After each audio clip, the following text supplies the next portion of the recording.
O Kat, may business trip lang ako ha. Ikaw naman ang bahala dito sa bahay, tsaka huwag ka magpapapasok ng kahit sino ha. Oo naman, sir. Huwag kayong mag-alala. Alam mo naman ako yung the best yaya in the world. Kat Universe, isama mo pa. O sige na, Ako na, malilate ako sa flight ko. Ikaw na bahala sa bahay. Ingat kayo, sir. Ay, ma'am, pwede po bang mamalimos? Gabi na po kasi, hindi pa ako kumakain. Pwede ba, lumayo ka nga sa gate namin? Ano ka ba? Wala man ang mukha mo para manghi. Anong hinihimulat? Kahit barya lang po. Walang bariya, walang pagkain. Pwede ba? Asa ba mga magulang mo? Eh ma'am, pasensya na po talaga. Wala po kasi nagbibigay sa akin ng kahit barya eh. Kanina pa po ako hindi kumakain. Alam mo, siguro bobo ka kaya ka naging pulube, ha? Walang matinong na ipamana yung mga magulang mo. Siguro meron naman, kabubohan. Kahit bahon na lang po ma'am. Kahit kanina, ano dyan tira. Kakainin ko na lang po kahit walang ulam. Panis, kumakain ka. Panis lang meron dito pero hindi kita pa rin bibigyan. Pwede ba? Tingnan mo nga yung itsura mo. Alam mo, pwede ba magliligo-ligo ka nga? Pwede, bago ka mangatok, bago ka mamirisya ng ibang tao? May itsura mo, ang layo-layo mo na, ang baho-baho mo na.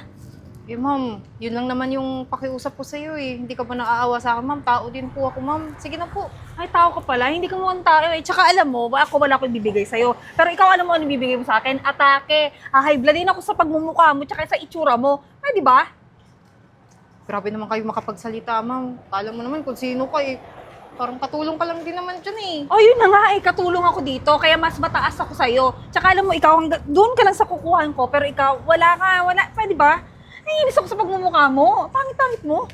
Mabuti pa yung may-ari dyan. Kapag nakikita ako, binibigyan ako ng barya. Eh, nasan nga bang may-ari? Di ba wala? So ako habang wala si sir, ako ang may-ari dito. Do? Ikaw? Asan po ba si sir? Pwede ba wag mo na nga tanungin? Umalis ka na nga lang. Alis! Aba! Lagkit! Kadiri ka. Alis, wag ka naman papakita dito, ha? Ano ba itong pangit na to? Ano ka ba naman, Nay? Mother. Alam mo naman na kanina pa kita inaantay. Ba't ngayon ka lang dumating? Eto naman para namang nandyan lang ako sa tabi. Alam mo namang galing pa ako sa probinsya. Bumiyahe pa. Eh, alam mo namang kailangan gabi ka darating dito at mamaya makita tayo ng mga kapitbahay. Bakit? Ano bang agenda? Bakit? Eto na nga, alam mo kung bakit. Wala kasi sir, 2 weeks mawawala. So alam mo na, magaganda-gandahan tayo. Siyempre, parang maranasan mo naman maging donya. Hindi mo lagi ka na lang parang kawawa doon sa probinsya. Uy! Type ko yan. Excited ka na ba? Excited. Tsaka bakit naman may dala ka pang sakon? Ba? Hindi ka naman muna nang hiram ng maleta doon sa kapitbahay natin. Nakakaya naman. Wala naman kasing maleta doon. May hirap pang hiram doon. Okay na to. Tsaka ito pang gagawin natin. Siyempre, maraming stock dyan. Lahat ng gusto mo, lahat ipagluluto kita. Ay, hindi. Ako pala ipagluluto mo kasi siyempre ako ang dahilan kung bakit mo mararanasan ang lahat ng to. So, alam mo na, pagluluto mo ako, tsaka, may dala ka bang damit? Konti lang. Ano ba naman yan? O, sige, dun sa kwarto ni sir. Alam mo kasi kung saan nakalagay yung mga pera niya. Tapos, mangangalkal na rin tayo ng mga damit. Yung mga dating damit ni madam.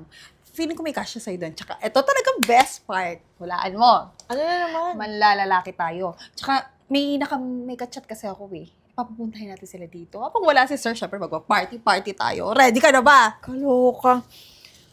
Go! Parang hindi ka naman masaya. Yan na ba yon? Kasi sabi ko sa sarili ko, magbabagong buhay na ako eh. Utsosera ka eh. Pauuwi ka na ng probinsya. Kailangan energy. Ready ka na ba? Go! Tara na, let's go!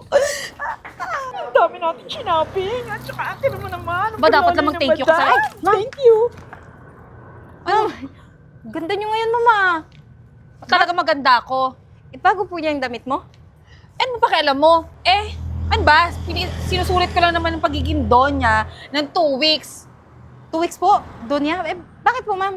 Tsaka bakit ba pinapakilaman mo yung pagiging donya ko? Eh, eto nga yung atake ko ngayon eh. 40 for the... Basta for the video. Di ba, Bobby? Yes. Ah, ganun po ba? So parang kayo po yung amo habang wala yung totoong amo? Correct ka dyan. Oo. And yung mga steak, nagluto na kami, yung mga stocks dyan, tapos yung mga dating damit ni Madam, eh, pinagamit ko na kay Mami. Bakit may problema ka ba? Eh, wala naman po. Sarap naman po wala ng kinain nyo. Mama mo pala siya? Yes, corrected by. Eh, ang ganda-ganda ng damit ng mga dati mong amo pala, mama. Ako si Doña Gina for 2 weeks. Alam mo kung meron lang naman dito hindi maganda, eh, yung pagmumukha mo. Tsaka bakit ba nandito ka na naman? Di ba pinaalis na kita? Eh, ma'am, dito lang naman ako tumatambay. Baka sakaling magbigay din dito. Pero, ma'am, Hindi ba kayo natatakot sa ginagawa nyo? Baka mahuli po kayo ng amo nyo kung sakaling dumating po dito. Intrigera naman pala to. Kaya nga, alam mo kung saan ka dapat matakot, may matatakot dito. Ikaw yun kasi ikaw pakilamera Alam ko na ka, pakilamera ka. Aray, ano, mangingialam ka pa? Ma'am, nagsasabi lang naman po ako natatakot lang po ako sa inyo, baka mawalan kayo ng trabaho. Hoy, wag ka matakot. Wala mo ka nito Hoy, ikaw baka alam ko rin modus mo magnanakaw ka, no? Di po Tara na nga, ma'am. Kinakausap mo pa kasi. Tara na. Kaya nga, Sasayang ka ng oras. baho. Hindi natin siya kalibel. baho ng babaeng yan. Sir!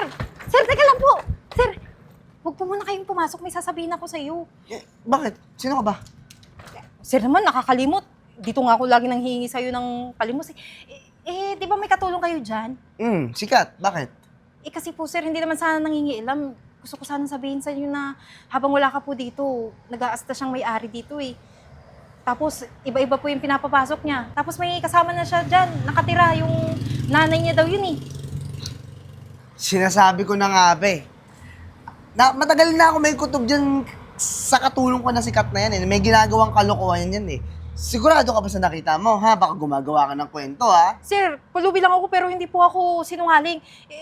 Nilait pa nga ako, sir eh. Tapos, yung isang gabi, dami nilang dalang, galing sila sa mall, dami nilang dalang, mga pinamili. Walang hiya talaga. Kaya naman pala may mga unauthorized transaction yung credit card. Kasi pinapayaram ko ng credit card dyan para kung sakali may kailangan bilhin dito sa bahay eh. Sigurado ka sa nakita mo? Oh, sir, kahit puntahan niyo. Hindi. Pupuntahan ko yun ng kasama ka para ikaw yung testigo, ha? Siguraduhin mo yung tama yung sinasabi mo. Opo, sir. Kapagod Nakakapagod talaga mag-shopping araw-araw. Pwede bang pahinga naman tayo bukas? Saba, Mahirap rin pala maging mayaman, ano? Nakakapagod rin. yaman-yamanan lang. Ito naman, feel na feel pagiging donya. Yamanan for 1 week. For 2 weeks pala. Kaya nga sulitin mo na kasi nakaka 1 week ka na. Si Sir Mamaya biglang dumating yun. Sulitin mo na. Ang dami mo na pamili, ha? Oo nga, pero pag alis ko, hanapan mo ko ng mga damit doon ng mga nadedong donya. Para naman pagrampa ko sa atin, bonggang-bongga naman ang mga kadamitan ko. Bakit hindi na lang kaya ikaw maghanap doon? Total, di ba? Sige, Nakakapa. sige. Ay, Ano? Oo nga, ang galing mo, tama ka. Kaya naman pala, puro bawas yung credit card ko, puro ako notification, puro ka swipe ng swipe. Yung ginagawa mo, sino to? Nanay ko po kasi... Alam ko, mama mo siya. Bakit ganyan yung suot mo, mami? Damit niya ng nanay ko Damit niya ng nanay ko. Tapos yung mga alahas ginto, bakit suot niyan? Teka lang, sir, bago ka nga muna magtanong. Bakit ba ako muna magtatanong? Bakit nga bigla kang dumating? Sabi mo 2 weeks ka. Kapal din talaga ng mukha mo. Ikaw pa talaga magtatanong sa akin yan? Oo, akala ko din 2 weeks ako Buti na lang pala talaga. Hindi natuloy yung business meeting ko na isa. Yung business trip ko kaya umuwi ako ng Pilipinas. Kasi ito pala madadatnan ko. Ano? Teka lang, ba't kasama niya yung pulubi na yan? Ito nga yung dahilan kung bakit ko nalaman lahat Tignan mo yung bahay, napakakalat. Tapos yung mga ibang gamit ng nanay ko nawawala, pinupunta pala ng nanay mo, pinupunteriya ng nanay mo. hiniram ko lang, susulit ko Isa sa ulit din naman, pero alam mo, Hindi nga yun may mga bagay, may mga gamit na akong nawawala Kasi ikaw yung mga pinanggagawa mo dito sa bahay, wala tignan mo Alam mo, ayoko na ka.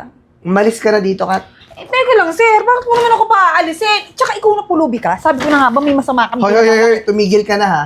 Tatawag din ako ng pulis para kasuhan kayong dalawa sa mga pagnanakaw nyo. Huwag naman po, hindi po kami nagnakaw, hiniram lang po. Isusulit ko. Hindi, ang dami mga gamit na nawawala dito sa bahay. Tsaka mga mamahaling mga gadgets. Alam ko na ikaw yung kumukuha, Kat Umalis ka na. Tara na nga, Ma. Umalis ka na. Alis na. Alam, Alis na, alis. isama ko itong unan. Iwan nyo yan. Alis dun, alis. Umpo ka. Teka lang, sir. Kawawa naman yun, pinaalis mo walang Kawawa. Mas kawawa ako. Ang daming ninakaw sa akin nun. Ito, mga pinamili nila mga damit. Sa'yo na lahat yan. Sige Talaga na. po, sir? Oo. Salamat, sir, ha. Uwi na rin po ako, ha. Hindi. Mamaya ka na umuwi. May tatanong pa ako sa'yo. Lagi kita napapansin sa labas hindi na nga kita maalala. Naabutan pala kita ng pera ng mga nakaraang araw. Ikaw pa rin pala yon. Opo, sir. Ano bang ginagawa mo? Lagi kang nandyan nakatambay sa labas. Sir naman, halata naman, di ba pulubi ako? Yun nga. Kung gusto mo kasi, tutulungan na lang kita. May kailangan ako sa kumpanya ng mga tao. Kung matalino ka naman madali ka lang matuturuan. Para kahit pa paano meron ka ng, trabaho. Kung tagalinis po, sir, okay lang. Janitress, ganun. Okay lang.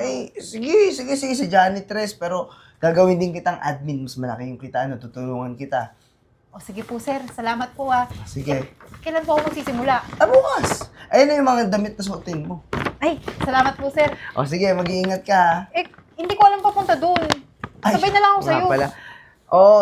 Pumunta ka na lang dito sa bahay. Nakakotse naman ako, punta tayong opisina. Dito ka na dumiretso. Pagtapos, bukas, diretso na tayo sa kumpanya. Sige po, sir. Salamat ulit, ha. Sige. Alis na po ako. Salamat din. Ingat ka. Sige po.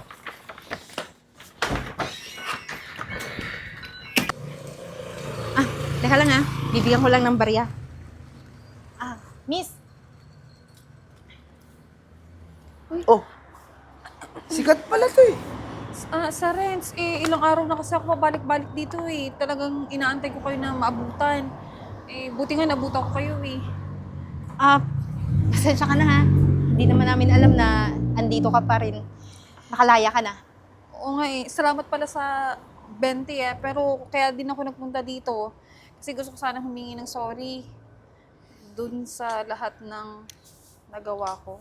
Alam mo, matagal ka namin pinatawad ka at di ka pa nanghingi ng sorry. Pero mabuti naman, natutunan mo na mga bagay-bagay na pagkakamali mo. Kasi sa totoo nga niyan, wala na ang tumatanggap sa akin na na trabaho. Kaya nga din nagbabaka sakali sana ako na baka pwede ako ulit mga tulong dito, sir. Nako, di na pwede kasi dito yung misis ko at saka may bago na akong katulong. Kayo pala nagkatuluyan. Pero sige, okay lang naman kahit di nyo na ako tanggapin ulit Ang mahalaga naman sa akin, sana nga napatawad yun na talaga ako. Ikaw, di ba meron kang kaibigan? Oo, pwede naman kita doon i-recommend sa kanila. Pero pangako mo na hindi mo nagagawin yung dati mong ginawa dito. Oo naman. Oo naman po. Huwag kayong mag-alala. Hindi ko na ulitin yung katulad ng ginawa kong kagarapalan na ugali. Basta promise yan, ha. Opo, pangako po. Hindi ko na po ulitin. O siya, sige, bukas pumunta ka dito. Sasabay tayong pumunta doon sa kaibigan ko. Sige po. Sige na po. Baka gagawin pa kayo. Maraming Sige. maraming salamat po ulit. Ingat ka.